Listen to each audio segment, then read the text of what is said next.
Welcome to the Living While Loving Your Child Through Addiction podcast, formerly known as Living with Your Child's Addiction. Here, we focus on self care as we tend to our own lives while also extending love and compassion to our kids. This podcast offers science backed skills to bring hope and healing to your entire family. I'm Heather, and today we're diving into a topic that can feel especially tender this time of year: navigating the holidays while carrying the weight of your child's substance use and all of the challenges that go with that. If you're dreading Thanksgiving, Christmas, or just the holiday season in general, please know that you are not alone. I have been there and I understand how overwhelming it can feel. I think it's also important to remember that the holidays can be hard for many reasons, not just addiction, because the holidays often magnify everything that we're struggling with: the pain, the uncertainty, the longing for things to be different. I researched the percentage of people stressed by the holidays and found the result to be much higher than I expected. The first study I found by the American Psychological Association found that 89% of Americans report concerns that financial pressures, missing loved ones, and anticipating family conflict cause them stress during the holiday. Another study by the American Heart Association found that 79% of respondents tend to overlook their own health needs during the holidays, and 63% stated that the holidays are a more stressful time of the year. So, obviously, it is not an easy time of the year, but there are things you can do to support yourself and make space for moments of peace, connection, and even joy. In this episode, I am sharing some simple yet powerful tips to help you take care of yourself during the holidays. These are not complicated or overwhelming strategies. They are straightforward actions rooted in compassion and intention. So don't underestimate the impact that these suggestions can have, and don't underestimate the impact of giving yourself your own attention. These small, meaningful steps can transform how you experience the holiday season. Here's what you can expect from this episode. Number one, how to plan ahead to meet your emotional needs and set the tone for your holidays. Number two, the power of acceptance and how it can help you find peace. Number three, how to be present with your pain without adding to it or minimizing it. And number four, how to live in the and. Now, these might sound simple, but they hold the key to creating moments of peace and joy this season. My gift to you this holiday season is that I did something I've never done before, and I made a PDF download. It's free to go with this episode. And it includes everything that I talk about so that you can look at it and do those exercises. So the link for that free PDF download is going to be in the show notes. And before I get into this podcast, I just want to share that the Boundaries That Build Connection Masterclass will be Tuesday, December 10th. If you struggle with boundaries, whether it is setting them, holding them after you set them, or you think that they don't work, I will help you with all of that in this class. The link for the class is in the show notes, or you can go to my website to register. And this masterclass is free and it is so valuable. So I hope to see you there. On with the episode. Step number one is to decide ahead of time. The first step to navigating the holidays is to be prepared. Some people start Christmas shopping in July or sooner. They start planning that far ahead. So let's plan ahead for taking care of ourselves physically and emotionally. When you anticipate potential challenges, don't let them catch you off guard. Take a moment to reflect on how you want to handle them, who you want to be in this situation, what values you want to guide you. Ask yourself, what are you anticipating happening? What tends to go wrong every year? What has been an issue lately? Decide how you're going to respond to those situations now.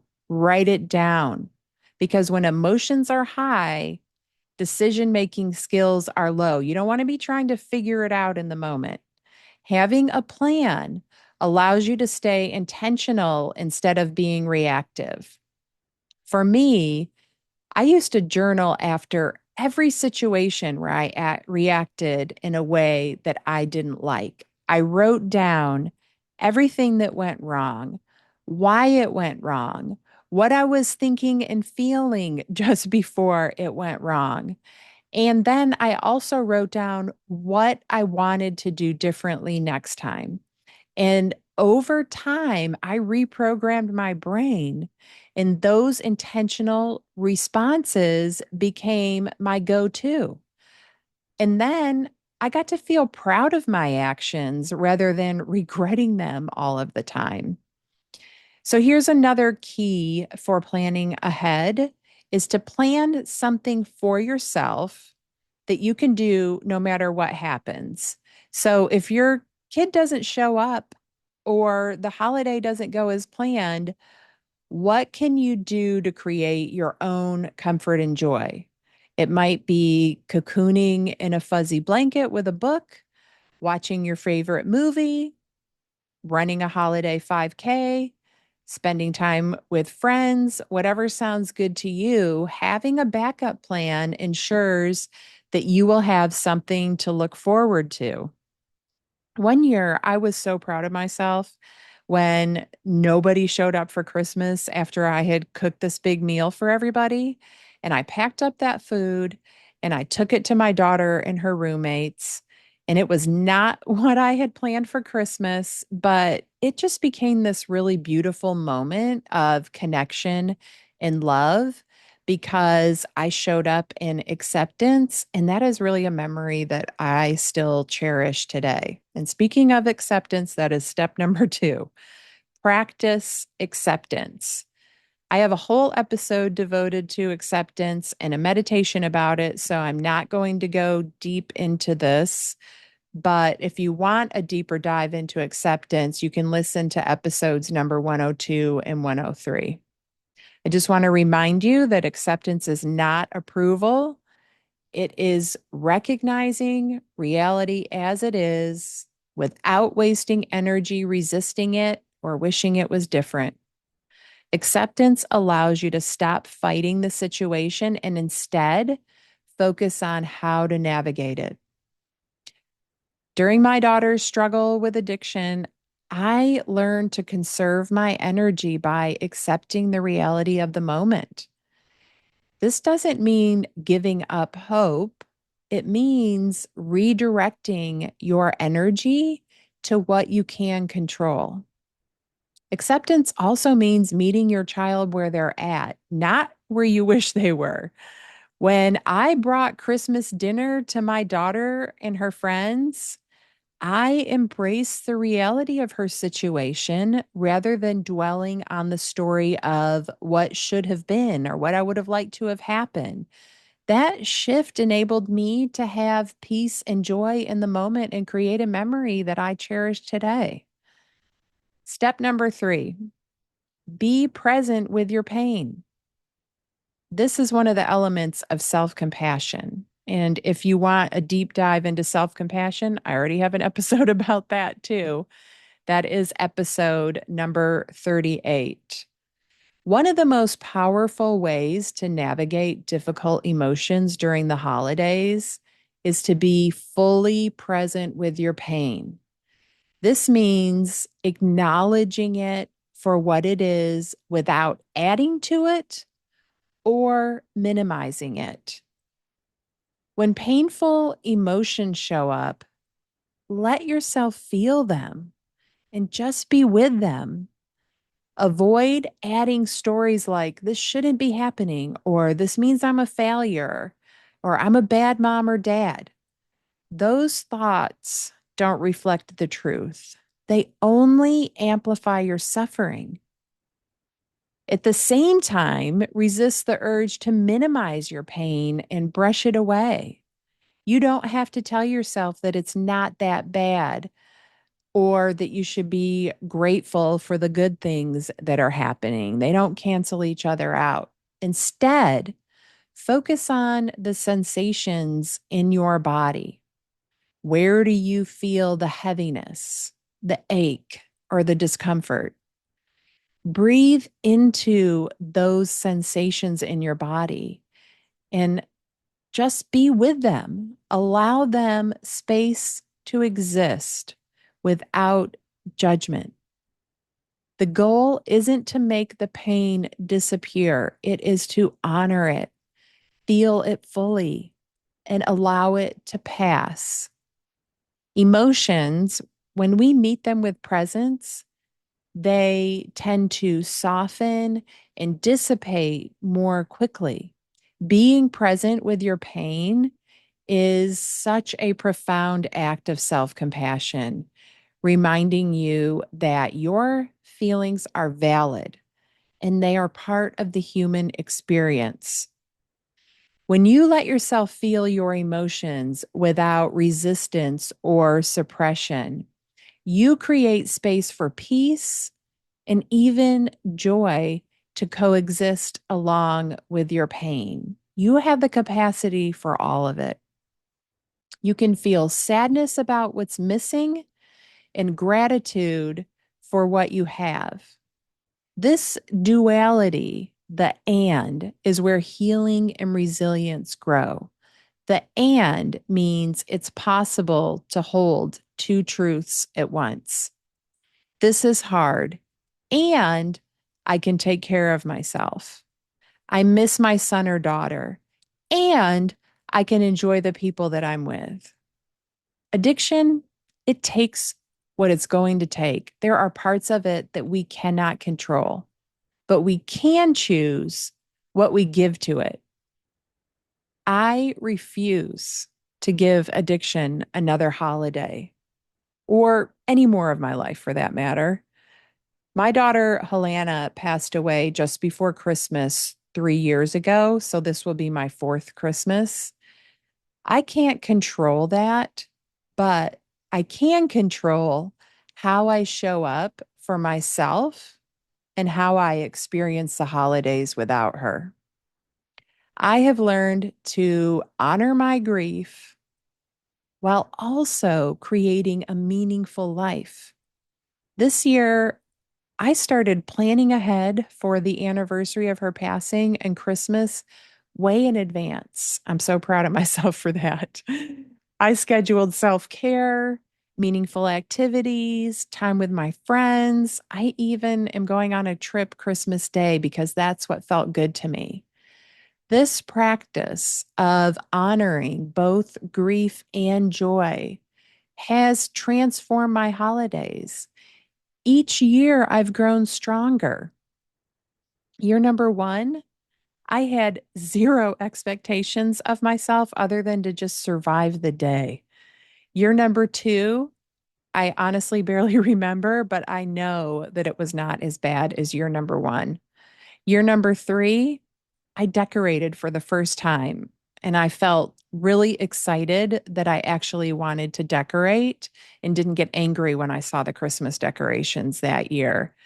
But then the other side of that was I had to work through my guilt about moving forward, but it was still much better than year two. Year four, which is this coming Christmas, I feel a lot of hope and peace and possibility for my future.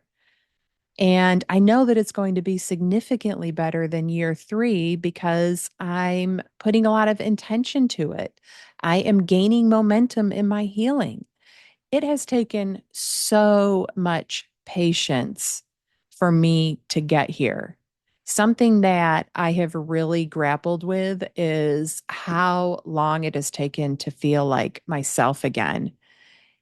It has been a give and take of acceptance and resistance. It is this process of working through each layer of it as it comes up. So please have patience with yourself and your process.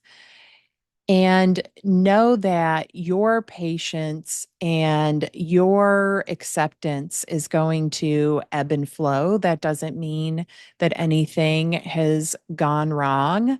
Be kind to yourself. I am feeling so good because I allowed myself to feel the full spectrum of emotions and I have focused on what I could control. The biggest gift that you can give yourself this holiday season is to not expect anybody else to meet your needs for you. Nobody is coming to rescue us or make it all better. That realization makes me feel empowered to take care of myself. So set out to meet your own needs first. And then anything that anybody else does for you is just the cherry on top. Here are a couple of questions that you can ask yourself to help you decide what you need this holiday season. I'm also going to include some examples to give you ideas and help you to get started thinking about it. But what I ask is that when you download these questions, you take time to contemplate and write down the answers. And if you're not a writer, then take a walk and think about it. But I promise you, if you take the time for this and then you take the action on what you learned from answering these questions, you will be rewarded with a more pleasant experience and you will feel so proud of how you showed up for yourself. The first question is, what would make this holiday meaningful for me, regardless of what others do? Some examples are spending a quiet evening decorating the tree with my favorite music and candles lit. Another example, writing gratitude letters to loved ones who have supported me this year, or volunteering at a local food bank to feel connected to my community. Question number two. How can I create comfort or joy for myself if things don't go as planned? Examples: curling up with a warm blanket, tea, and a favorite holiday movie, taking a long walk in nature to clear your mind and reset, planning an art project or creative activity that you find exciting and brings you joy. Question number three. What boundaries do I need to set to protect my energy and well being this holiday season? Examples: limit conversations about your child's substance use with extended family, decline invitations that feel more draining than uplifting. I give you permission to do that. Set a time limit for how long that you'll stay at family gatherings if you're feeling overwhelmed. Number four, what expectations can I let go of to make space for acceptance? This is a big one. We have a lot of expectations. Some examples are letting go of the idea that my family has to spend the entire day together to make it meaningful. This was a big one, I have to say, with Helena. I was lucky if she showed up for an hour, and that hour was a hot mess.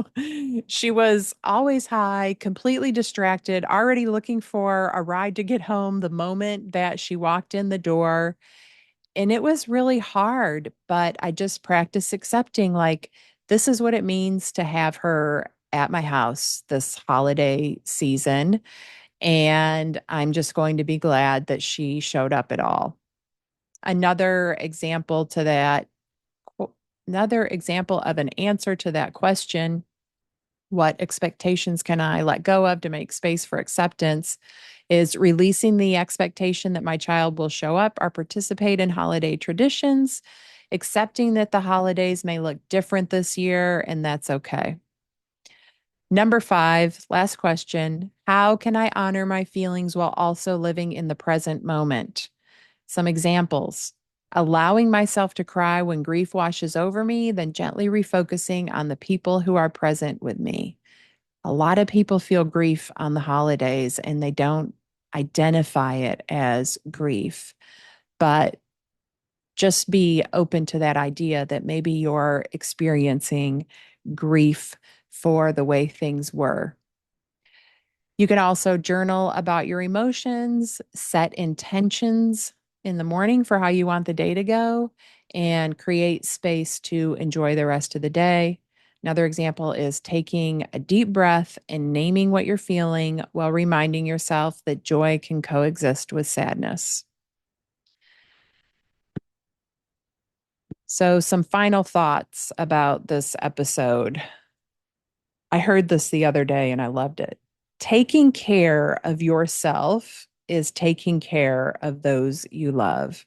So if you take care of yourself this holiday season, you are taking care of your family, and it is the best thing that you can do for everybody. Honoring your needs doesn't mean that you're abandoning your child. It means you're creating the conditions to show up for them and yourself in the best way possible. Holidays are always going to carry a mix of emotions, but when we honor all of them and focus on what we can control, we make room for peace and even moments of joy. If you would like to have support this holiday season and you want to make some meaningful progress in the challenges that you're facing with your child, sign up for a Road to Recovery call with me. This call is a safe place for you to share what's really going on in your family, and I will help you gain clarity about your next steps. Together, we will explore practical strategies to help you feel more confident and supported, not just during the holidays, but moving forward. You can schedule a Road to Recovery call using the link in the show notes. And don't forget to download the guide about this episode using the link in the show notes so you can have all of the questions I asked to and all of the examples of answers. You'll be able to just look at those and use them to help you contemplate the best possible holiday for you and your family.